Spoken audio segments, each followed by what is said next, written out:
24 horas Central, sábado. Lo que se perdió fue un notebook donde teníamos almacenada la información de una investigación de corrupción, que este robo sea tan específico y que tenga hoy día repercusiones políticas, porque claramente se retrocede en una investigación que estaba en las entrañas del Congreso.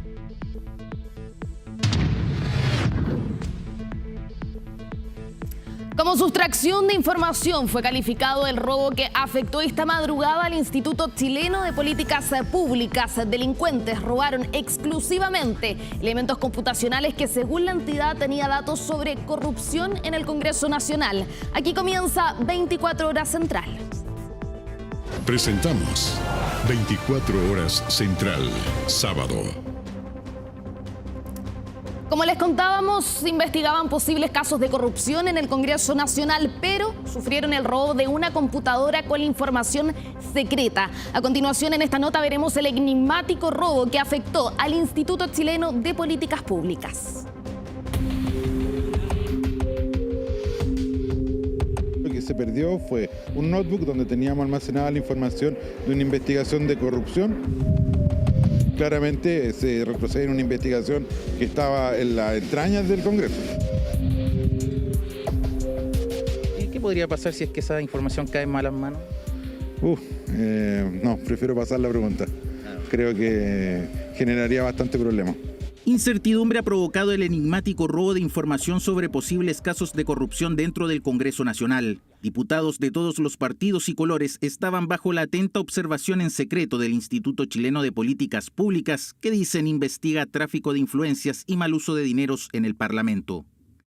Claramente la percepción es que están tratando de ocultar esta investigación. La investigación tiene aristas bastante complejas y claramente es un indicador de que si no se llevaron nada más y solo el material de esa investigación da material para pensarlo. Los delincuentes no buscaban cosas materiales, sino que la valiosa información que hasta ahora había estado en calidad de clasificada sobre oficios anunciados por diputados y diputadas en este último tiempo. Se mete en las entrañas del Congreso. Esto claramente va a tener repercusiones políticas. La información sí la teníamos respaldada en otros equipos electrónicos, pero esperamos prontamente poder tirar a la luz pública toda esta información.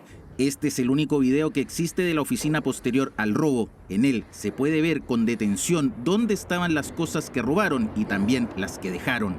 En una primera parte se ve el bolso vacío de la cámara fotográfica robada. Mantenía evidencia visual de la investigación. El cargador del notebook que se llevaron aún estaba sobre la mesa y el teléfono sabían con exactitud en qué cajón encontrarlo. Llama aún más la atención que no se llevaran monitores, impresoras y otros notebooks de la oficina. Las sospechas también han recaído sobre el equipo de investigadores integrado por 5 periodistas. Quizás alguien del círculo cercano pudo haber sustraído esto o entregar esta información a estas personas.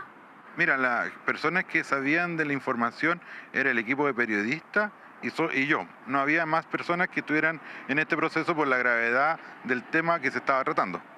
¿Cuántas personas son aproximadamente las que tenían acceso o sabían de esta información? 5 personas. 5 personas. ¿Usted cree que alguna de ellas pudo haber entregado esta información tan relevante dado lo que se estaba investigando y que efectivamente de ahí quizás pudo haber salido esto a estas personas que sustrajeron finalmente esto? No, pongo la mano al fuego por estas personas. El robo ocurrió al interior del núcleo Chagavía, dedicado al arriendo de oficinas y mini bodegas. También alberga una clínica, un gimnasio y el registro civil. El Instituto Chileno de Políticas Públicas ocupa una oficina en el 7º piso. Hasta ahí llegaron los delincuentes que entraron en auto a los estacionamientos. Utilizaron estas escaleras de emergencias para subir y llegar hasta la puerta de evacuación ubicada frente a las oficinas vulneradas. Recién hoy los guardias del lugar se percataron que el sistema de seguridad no estaba funcionando en su 100%. Ahora nos enteramos de que las cámaras no están funcionando, la escalera de emergencia llega hasta nuestra oficina. Raro. Sí, raro. O sea, y que la puerta de emergencia que tiene sensor estaba entreabierta. En este caso la persona como víctima realiza la denuncia en Carabineros de Chile, lo cual es acogida y nosotros rápidamente realizamos los cursos de acción. El Instituto Chileno de Políticas Públicas anunció que interpondrá el lunes una querella contra quienes resulten responsables por este grave robo de información. Pero, ¿qué podría pasar si se filtra la investigación sobre posibles casos de corrupción en el Congreso Nacional? Es una duda que hoy mantiene en incertidumbre a las víctimas. Cambiamos de tema porque llevan más de 120 réplicas en Magallanes tras del terremoto 7.5 registrado. ¿Cómo ha estado la población en estas horas? Macarena Aguilar tiene todos los detalles. Macarena, muy buenas noches. Muy buenas noches. En Magallanes ya son más de 120 las réplicas registradas luego del terremoto de gran magnitud que se registró al sur de Puerto Williams, esto ubicado más o menos en el Paso de Drake a eso de las 9:58 de la jornada de viernes. Esto es algo que, si bien ha arremecido a la comunidad de Magallanes, forma parte también de las réplicas normales que se esperan después de un movimiento telúrico de esta magnitud. Este tipo de movimiento se produce por el choque entre las placas Antártica, Escocia y Continental, y según los expertos, se planea que estos movimientos puedan seguir durante las próximas jornadas, incluso forma parte de algo normal y que, según las autoridades como Senapred, no significa cambiar la cancelación de la alarma preventiva que fue decretada durante la tarde de ayer. Esto, bueno, aparte de ser un movimiento que es totalmente inesperado para la comunidad magallánica, ya que el último terremoto en esta zona había ocurrido en 1949, no significó la pérdida de calma de parte de la ciudadanía, ya que, según comentan las autoridades y también la misma ciudadanía, hubo bastante calma al momento de evacuar de las zonas hacia los puntos de seguridad.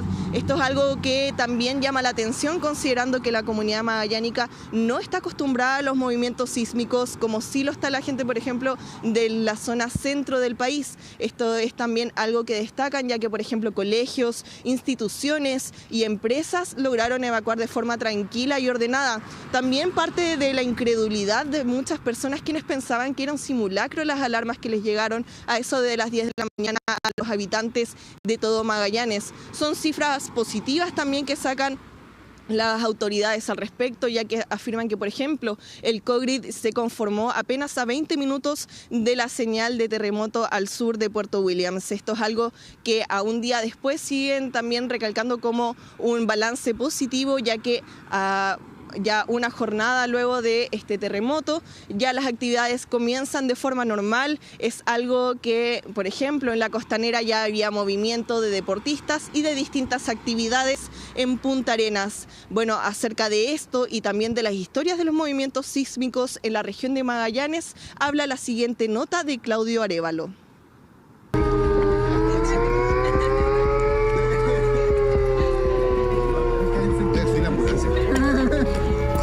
La habitual calma magallánica se quebró a las 8:58 minutos de la mañana de este viernes. Automóviles en movimiento, cientos de personas evacuando sus casas hacia zonas de altura de la región ante un posible riesgo de tsunami. Puede que haya habido ¿cómo se llama? Un temblor. Sí. 8 horas después, eso sí, el aviso de maremoto se desactivó, pero quedó la postal de una rápida evacuación y sobre todo la educación de los ciudadanos de una zona aparentemente sin tanta experiencia sísmica. Pues súper buena. Creo que hace falta esto de los simulacros. Hacen bien para tener alerta a las personas en caso de cualquier emergencia. Se vio que había una muy buena aceptación por parte de la gente ya estaba instruida en lo que era el tema de la evacuación, los letreros, así que se vio un buen comportamiento por parte de la región de Magallanes. Pero en general toda la comunidad se comportó en buena forma y evacuó toda la región. Eso es un punto muy importante que tenemos que materializar. Yo lo digo sinceramente que yo no tomé la decisión de evacuar al tiro, porque presumía como magallánico ya mañoso y viejo que aquí no iba a haber mayores problemas. Pero mi señora insistió que teníamos que evacuar y nos fuimos a un sector alto de la ciudad donde vive mi hija. Lo que piensa este magallánico también lo creyeron otros vecinos de distintos puntos de la región. Pocos hitos sísmicos en esta tierra, pero no por eso menos relevantes. Desgraciadamente no tenemos una cultura sísmica porque esta zona no es muy frecuente este tipo de cosas.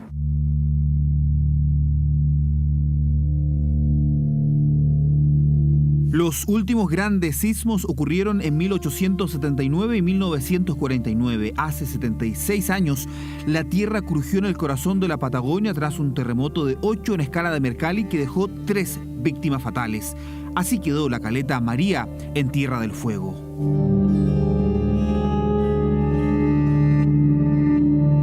tiemble es muy normal. Que lo percibamos es un poco menos común y que hayan terremotos de esta magnitud es muchísimo menos común. Nadie se esperaba que aquí en Punta Arenas iba a haber un terremoto o un tsunami. Siempre estos son temas de la zona central del país. Hace 76 años el mega evento ocurrió por el choque de las placas sudamericanas en el norte y Scotia en el sur. El de este viernes, el sismo de 7.5 se produjo a 218 kilómetros al sur de Puerto Williams y a unos 1000 de la base antártica. A 10 kilómetros de profundidad se generó la convergencia de la placa antártica sobre la placa Scotia, lo que produjo el levantamiento del fondo submarino. Esas dos placas, hay una que está más al sur, que es la Antártica, en el norte está Scotia, entonces hay una zona donde están chocando, que es como una subducción, y hay una zona donde se están rozando. ¿Ya? Por el tipo de terremoto y la zona más o menos donde está justo en esta zona donde están chocando las dos. En este caso, a 100 kilómetros, ya la amplitud de estas ondas, o qué tan fuertes las voy a sentir yo, disminuye considerablemente. En un país telúrico con 3 de los 10 terremotos más fuertes de la historia, entre ellos el más grande registrado hasta ahora justamente en Valdivia, en 1960. El evento de este viernes en la zona austral, donde en los últimos años solo hubo sismos de baja intensidad, tiene una explicación según los expertos. Nosotros estamos acostumbrados a que siempre tenemos terremotos entre la placa de Nazca y la sudamericana. La velocidad a la que chocan esas dos placas, pensémoslo, es del orden de 7 centímetros al año. En el sur, la velocidad a la que están chocando es entre 1 y 2 centímetros. Entonces estos eventos son mucho más esporádicos en el tiempo. ¿Cuál es la totalidad de las personas? Sí, pero yo estoy... Inusual, pero no por eso menos relevante. La magnitud del evento y la cantidad de gente evacuada también pone el ojo en la instrumentalización que existe para medir sismos actualmente en Magallanes y su accidentada geografía. Que si uno ve la red, en el sur hay muchos menos instrumentos, porque hay menos personas, tiembla un poco menos, etcétera. Y adicionalmente todas estas complejidades de cómo es el borde costero juegan un rol muy importante. Y en el sur de Chile juega un rol muchísimo más importante por la geografía que mencionabas tú, pues exactamente, es muy distinta, tenemos muchas islas, tenemos muchos fiordos, y la verdad es que está muy poco estudiado precisamente por esto, hay menos datos, hay menos instrumentos. El enjambre sísmico ha aumentado por sobre el centenar las réplicas de las últimas horas. Una tierra tranquila sacudida a lo lejos por un terremoto que dejó postales para la tranquilidad, como el rápido actuar de los ciudadanos, pero también la atención de que, a pesar de esa mansa quietud, nada es lo que parece en un país de sismos como Chile. En otro tema, la Policía de Investigaciones está tras los pasos de un ciudadano venezolano que sería el presunto autor del crimen de Carlos Acevedo, conocido como el Guatón Mutema. En operativos realizados en Santiago Centro y Cernavia se detuvo a 2 aparentes participantes del homicidio, entre ellos el conductor del vehículo.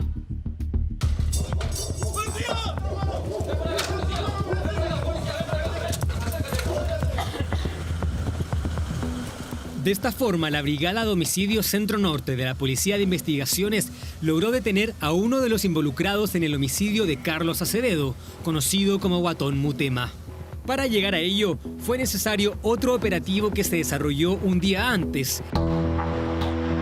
El jueves por la mañana, en este sector de la calle Nathaniel Cox. La PDI buscaba más pistas para dar con él o los responsables del homicidio en Villa Pucará, en Quilicura.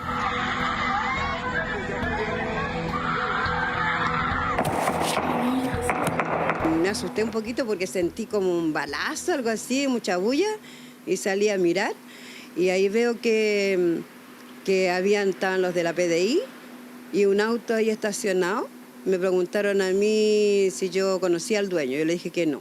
Ese vehículo, que según vecinos se encontraba sin patente, era en el que se trasladaban los asesinos de Carlos Acevedo. Estuvieron ahí en ese auto que estaba sin patente, ahí sacaron a uno esposado. Los detectives habían capturado al primer sospechoso de participar en el acribillamiento del Guatón Mutema. Era un hombre de nacionalidad colombiana, precisamente el encargado de conducir el vehículo el día del crimen. Después de su detención, se inició un amplio despliegue por toda la cuadra en busca de más pistas. Después ya llegaron varios, porque incluso fueron a los edificios aquí al lado, salieron como 6, andaban en la esquina también. Los hallazgos llevaron a los detectives hasta Cerro Navia, en la madrugada del viernes.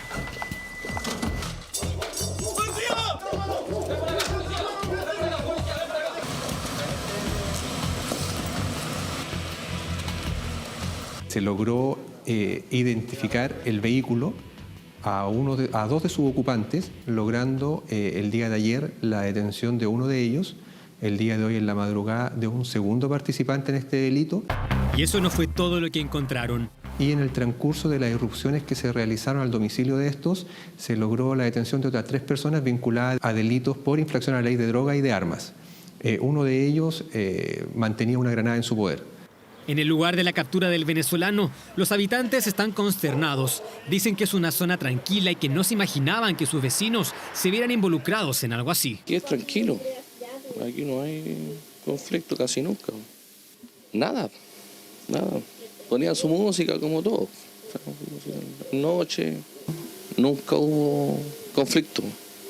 Con los operativos del día jueves y viernes, en el marco de la investigación del homicidio de Acevedo, se logró la detención, además de los 2 presuntos involucrados, de otros 3 inmigrantes venezolanos que se encontraban de manera irregular en el país. Quienes fueron además formalizados por el delito de tráfico de droga y por infracción a la ley de control de armas. El colombiano y el venezolano, presuntos coautores del crimen, fueron formalizados por homicidio calificado y quedaron en prisión preventiva. Mantenemos la certeza y la convicción que los 2 participantes que tenemos individualizados participan en el delito. Este domingo se cumple una semana del crimen del guatón Mutema, acribillado en Villa Pucará por un aparente ajuste de cuentas y mientras veía un partido de fútbol junto a sus vecinos. El autor de los disparos está prófugo. Sería un venezolano contratado por una banda rival. Esta jornada concluyeron los peritajes del caso Bruma y el abogado de las familias de la embarcación siniestrada confirmó que se encontraron marcas de golpes, además de trazas de pintura en el casco, como el domo. Felipe Jara, que ha estado durante toda esta jornada cubriendo esta noticia, tiene todos los detalles. Felipe, muy buenas noches.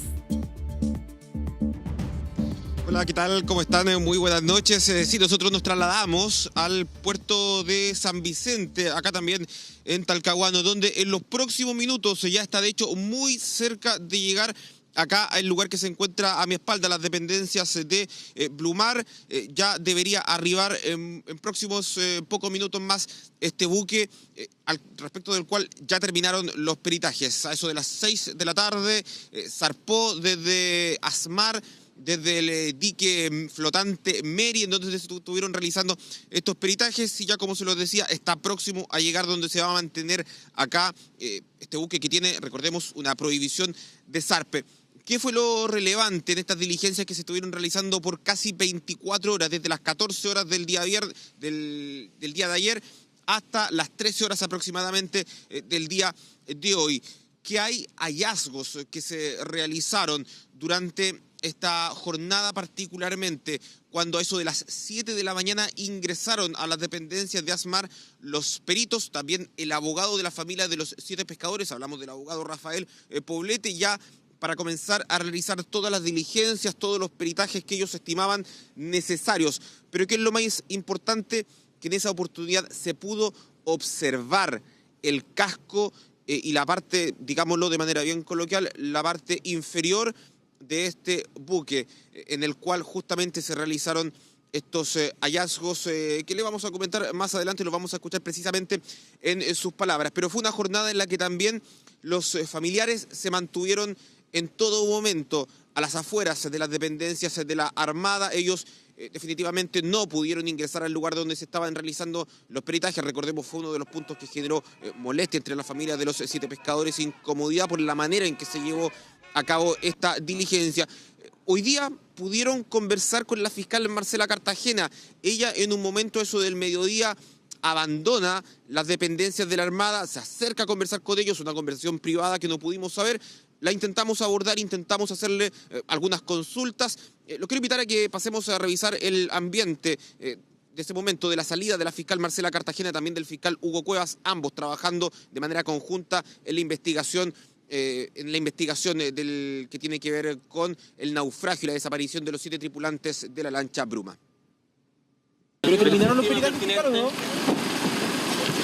Felipe. Es que ni siquiera nos respondió, entonces solamente saber si terminaron los peritajes. ¿Se estima alguna hora que se puedan tener alguna información? No le puedo dar más detalles. ¿Pero se sabe a qué hora más o menos? ¿Qué tiene? ¿Nada? ¿Algún horario? ¿Nada? ¿Nada? Ya. Muchas gracias. Cuidado.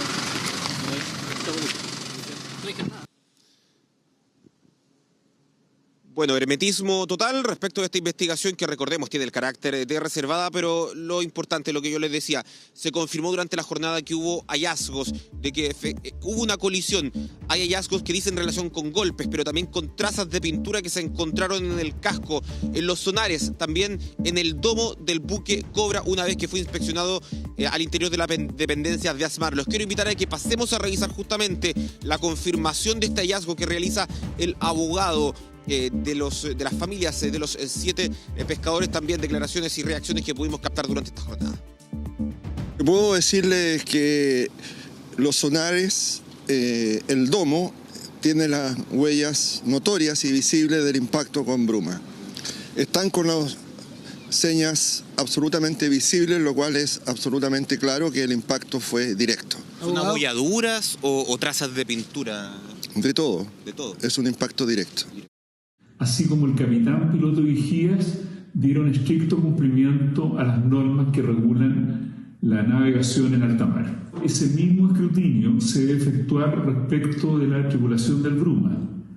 ¿Por qué no informaron su posición en una zona de alto tráfico marítimo y se fondearon en esa zona sin avisar por el canal 16 su posición? ¿Por qué no tenían vigía permanente, como lo exige perentoriamente la legislación? Nosotros tenemos una lancha de similares tamaño de la embarcación Bruma, que queremos ahí en situ que el fiscal, que las personas que están a cargo de la investigación se den cuenta de que el barco, la embarcación grande industrial Cobra, siempre pudo ver al Bruma. Nosotros queremos, entre comillas, hacer la simulación de lo que ocurrió esa noche. Es una pericia que la está pidiendo la familia, no es por nada, es porque la industria pesquera dice que no lo vio y es imposible que no lo vean. Para eso son los equipos son para la seguridad de las embarcaciones. Sí, hay que señalar que finalmente esa pericia que estaban pidiendo las familias, de acuerdo a la información que entregó la Policía de Investigaciones, no de manera formal, a través de un mensaje de WhatsApp, no se hizo finalmente ese peritaje. Yo los quiero dejar con lo que estamos viendo en este momento. Pueden ver en la imagen de mi compañero Marcelo Retamal que ya hay movimiento acá en la empresa Blumar, un carro de la Policía Marítima, porque se los decía yo, ya en los próximos minutos debería arribar hasta este lugar. Luego de que terminaron los peritajes en ASMAR, debería arribar a este punto donde estamos nosotros en este momento, el buque Cobra, en donde se va a mantener precisamente en esta posición debido a la prohibición de zarpe que hay respecto de este pesquero de alta mar, en medio de las investigaciones que se están realizando para establecer qué fue lo que sucedió y si existió esta colisión realmente que terminó con el hundimiento de la lancha Bruma y la desaparición de sus 7 tripulantes. Así es, y nosotros desde acá vamos a continuar atentos al desarrollo de esta noticia. Muchas gracias a ti, Felipe, y también a todo tu equipo por esta completa cobertura de este caso. Muy buenas noches. Este domingo, en 24 horas, reportajes. La Casa Rosada tiene hace casi un año y medio a un singular inquilino. Él es el mejor representante de una Argentina caótica. El presidente que prometió llegar con una motosierra para cambiarlo todo acá en Argentina. El turismo, como la industria nacional, está devastada. Yo vine en el 2019 y sí, hoy estaba bastante más caro. ¿Cuánto ha cambiado el país trasandino de la mano del economista libertario? Excelente. ¿Sí? Lucho por él. Realmente estamos peor, la clase media. Estamos mal, pero bueno, que siempre estuvimos mal. 500 días del gobierno de Javier Milei.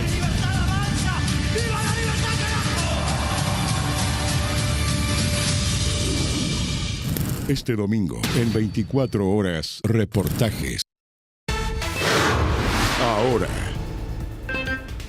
Sí, les contamos en esta noticia que delincuentes armados atacaron a funcionarios del CEFAM de Ercilla mientras realizaban rondas de servicio. Uno de ellos se encuentra herido a bala. Tenemos más detalles con Catalina Sánchez, que ha cubierto esta noticia desde la región de la Araucanía. Cata, muy buenas noches. ¿Qué tal? ¿Cómo están? Muy buenas noches. Claro, un robo con violencia fue el que se registró durante esta jornada en la región de la Araucanía, en específico en la ruta Ercilla-Las Turbinas, kilómetro 6, cuando en un vehículo municipal se movilizaban por lo menos 4 personas, 2 funcionarios municipales y empresas también de control de plagas. Cuando se dirigían hasta el sector de Chacay con una posta de salud rural, fueron interceptados, emboscados por un vehículo color negro en el cual descienden por lo menos 2 sujetos efectuando disparos, según confirmó el Seremi de Salud, con una subametralladora UCI. Ráfagas de disparos en el suelo, uno de ellos habría rebotado en una de las piernas de un trabajador de 40 años que además se corresponde al encargado de salud rural y al nutricionista del CESFAM municipal. Se encuentra internado en la Mutual de Seguridad, fuera de riesgo vital, pero con lesiones de importancia. Importante comentar que este hecho fue rotundamente rechazado por el propio presidente de la República, Gabriel Boric, quien mediante su cuenta de X hizo la siguiente publicación: atentar contra cualquier persona es condenable. Hacerlo además contra quienes se cuidan a nuestra población es miserable. No hay ninguna justificación. Como en todos los casos, se los perseguiremos, se los encontraremos y el Estado hará valer el peso de la ley en nuestro Estado de Derecho. Parte de lo que ha comentado también el gremio de funcionarios municipales es que las visitas estarán suspendidas para este lunes 5 de mayo porque se llevará a cabo una asamblea para ver qué acciones toman en materia de seguridad. Por su parte, desde el municipio de la comuna del Sique también emitieron un comunicado en el cual rechazan lo que ocurrió y señalan también estar atentos a la evolución de esta persona que resultó con un impacto balístico y también por la otra persona funcionaria municipal que está con un daño psicológico. Pasemos a escuchar parte de lo que nos comentaba la delegación, también el Seremi de Salud y también el gremio, quienes se refieren a este brutal ataque. Repudiamos con toda fuerza este hecho. Entregamos nuestro respaldo a los trabajadores y trabajadoras que hoy día han sufrido este ataque. Nos haremos presentes el día lunes para ver los requerimientos y evaluar junto a la Seremi Interina de Seguridad y nuestro delegado presidencial las acciones para poder cuidar a los equipos de salud. Si los equipos definen paralizar sus actividades, sobre todo en el sector rural, nosotros como Ministerio de Salud vamos a apoyar esa medida. Le falta más seguridad, pero si hay algo que creemos es que aquí la sumatoria de las fuerzas de todos los actores que estamos involucrados contribuyan a ir eliminando la violencia a la que se afecta el personal de salud. El gobierno confirmó en voz de la Seremi Interina de Seguridad Pública de la Araucanía que van a presentar una querella contra quienes resulten responsables. En tanto, la Fiscalía instruyó que fuera la PDI quien quedara a cargo de las diligencias. Mariana. Así es, Catalina Sánchez, y vamos a seguir atentos también a cómo evoluciona el estado de salud de estas personas afectadas. Muy buenas noches, muchas gracias. Ahora. Volvemos a nuestro país. En hora de esta tarde, el Tribunal Supremo de la Democracia Cristiana anuló la candidatura presidencial de Alberto Undurraga, aumentando así aún más la tensión interna en el partido, donde un grupo de militantes estaba pidiendo bajar la aspiración a la moneda del presidente del partido. Ignacia Jiménez tiene los detalles.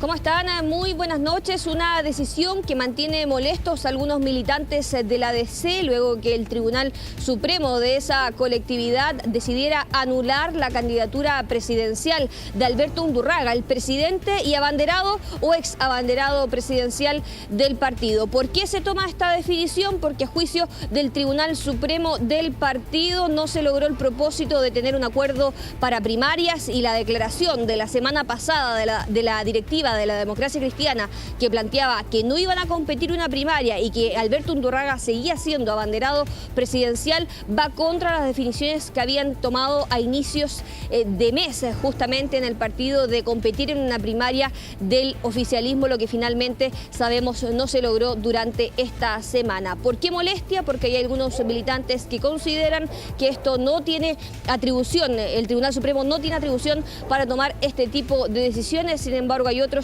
que consideran que aquí hay otras instancias para seguir avanzando en el debate que ha abierto hoy el Tribunal Supremo de la DC. Las decisiones políticas las toman los órganos políticos de nuestro partido, la Junta Nacional, el Consejo Nacional y la Directiva Nacional. Creo que en esta situación nuestro Tribunal Supremo no tiene esa competencia. Alberto Undurraga es nuestro candidato presidencial y una Junta discutirá, reafirmará aquella situación. De esta forma, el viejo adagio de Radomiro Tomic, que nadie es más grande en el partido que el propio partido, se hace una vez realidad. Ahora es la Junta Nacional la que tiene que definir los pasos a seguir. Si vamos con una candidatura presidencial de Alberto Undurraga o de otro candidato hasta la primera vuelta en noviembre, o apoyamos a un candidato que emerja de esa primaria del oficialismo.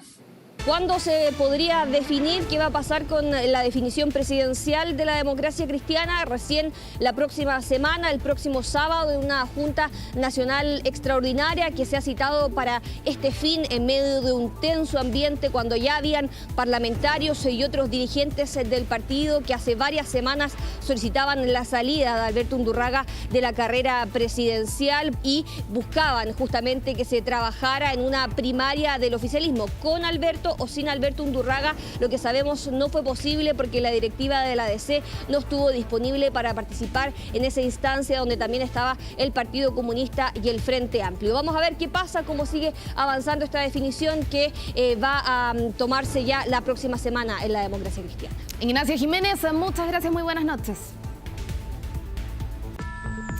Y nosotros cambiamos de tema, de la política a la tecnología. Escuche, manejo autónomo, inteligencia artificial y un ahorro en consumo a través de la electromovilidad. Eso promete alivianar además los bolsillos. Son parte de las propuestas con las que China busca revolucionar el mercado automotriz y que próximamente pisará suelo chileno. Viajamos hasta el gigante asiático para conocer en detalle esta nueva propuesta. Juan Pablo Muñoz e Ignacio Atenas nos cuentan.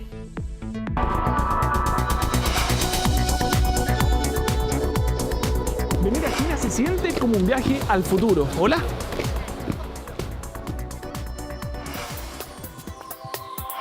Y en esa misma línea, uno de los principales objetivos del gigante asiático es revolucionar la industria automotriz.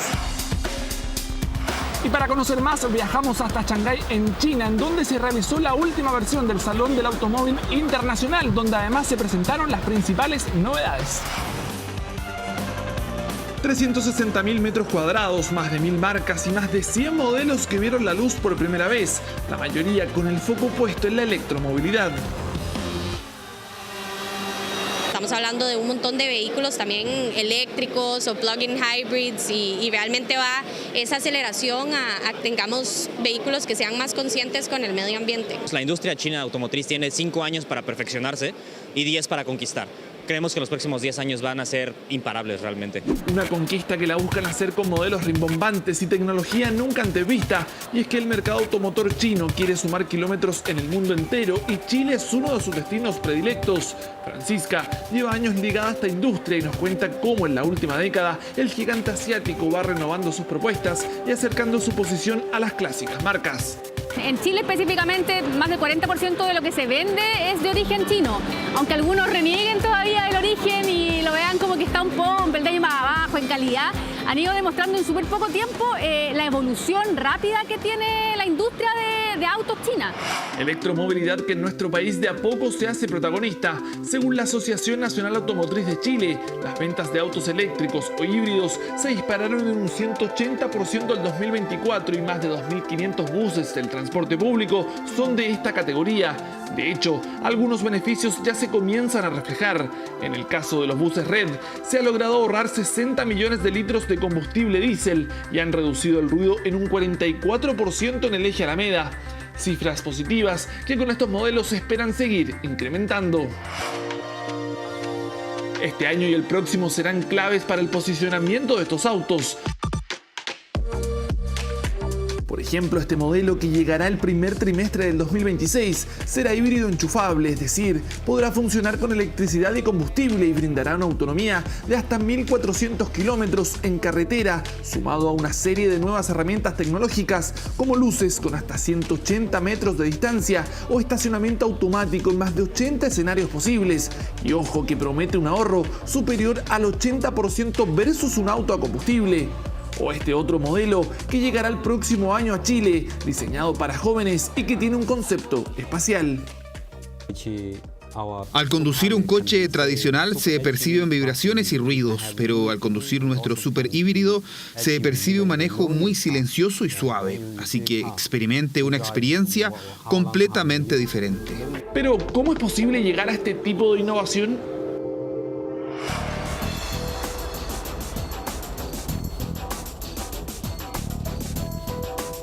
Llegamos a Wuhu, en China, una ciudad con cerca de 3,6 millones de habitantes, en donde además se encuentran las principales fábricas de autos. A continuación vamos a conocer cómo opera una de ellas. Acá nada se deja al azar, cada trabajador tiene una misión en la confección del auto. Ya hemos recorrido buena parte de las fábricas de autos acá en Wuhu, China, pero esta sección llama mucho la atención porque casi en su totalidad es robotizada. Solo vemos a algunas personas automatizando ciertas máquinas, lo que muestra un poco la tecnología de los autos acá en China. Una tecnología avanzada que, como dijimos, te hace creer que estamos en el futuro. Eduardo es dueño de una concesionaria en Chile y está de visita por China para adquirir mayor conocimiento de estos autos. Y pese a que lleva años en la industria, no le deja de llamar la atención lo adelantados que están. La evolución es tremendamente rápida, increíble, porque lo que han hecho en los últimos años es una maravilla. Bueno, la tecnología, estar al día, la ambición que tienen de seguir creciendo el mercado aquí en China y en el mundo entero se nota en cada modelo, en cada cosa que hemos visto. Y es que a veces se vuelven irreales los avances tecnológicos. Y un resultado de lo que se está trabajando en China lo vamos a ver acá. Comenzamos un viaje por acá por la ciudad de Wuhu. Y miren lo que va a ocurrir en breves segundos.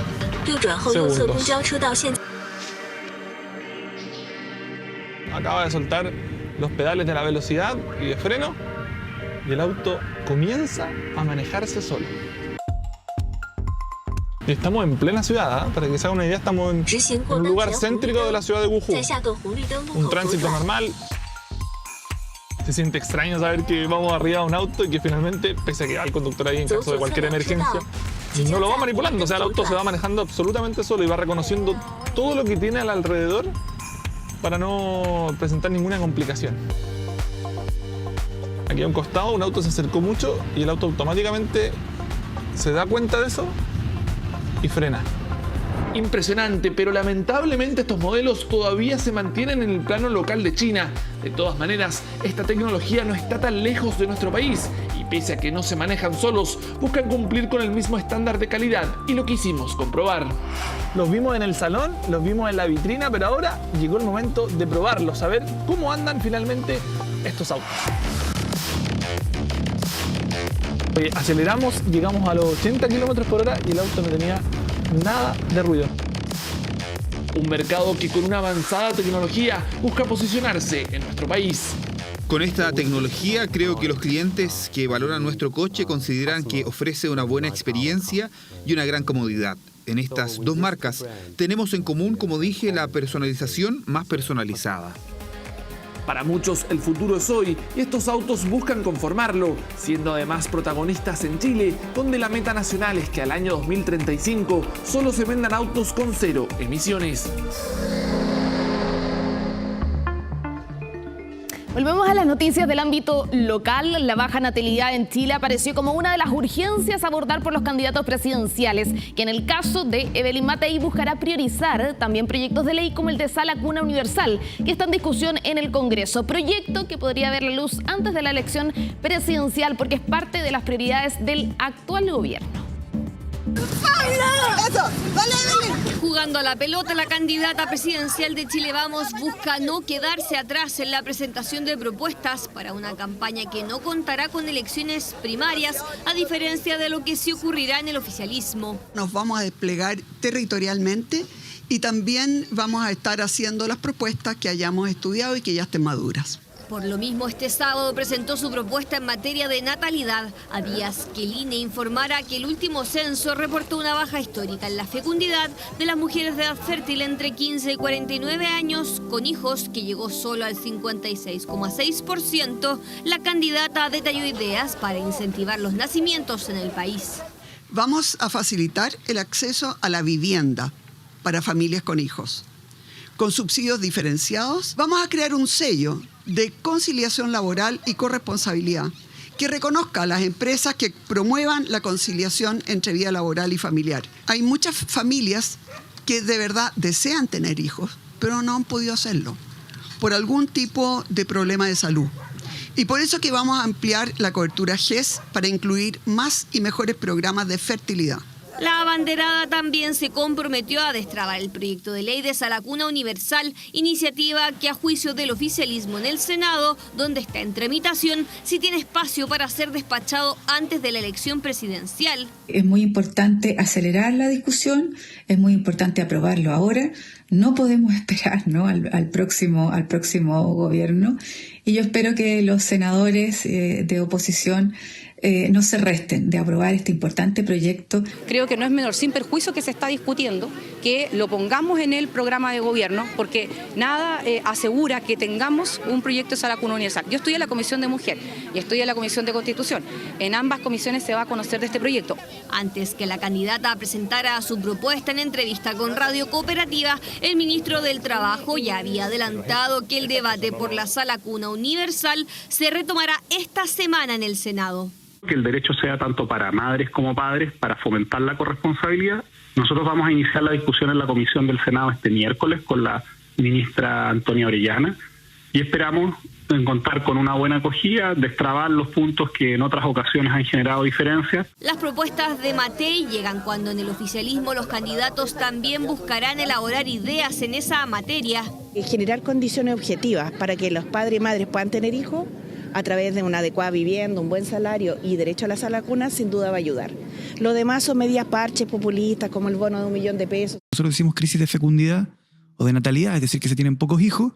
Nosotros vamos a decir que eso es un problema que no solamente es un problema de las mujeres en edad de ser mamá, sino que es un problema de toda la sociedad y por lo tanto es un problema de vivienda, es un problema de seguridad. Propuestas de los candidatos en un tema donde José Antonio Kast ya había adelantado una idea. El plan Chile Renace, que dentro de sus puntos planteó uno que desató polémica: la creación de un bono de $1 millón para las madres y otro para el ahorro del recién nacido. Central 24horas.cl. Comentamos que el aporte familiar permanente o ex bono marzo es un beneficio dirigido a las familias más vulnerables del país, quienes deben cumplir con ciertos requisitos. A pesar de que ya se concretó el tercer y último pago del bono, hay muchas personas que aún no lo han recibido y que están a tiempo para hacerlo. Para conocer cómo cobrarlo, los invitamos a revisar todos los detalles en nuestro portal de noticias 24horas.cl. Y de esta forma terminamos la revisión de las noticias en 24 Horas Central, pero siga la compañía de Televisión Nacional de Chile porque ya viene José de Egipto. Que tenga muy buena noche.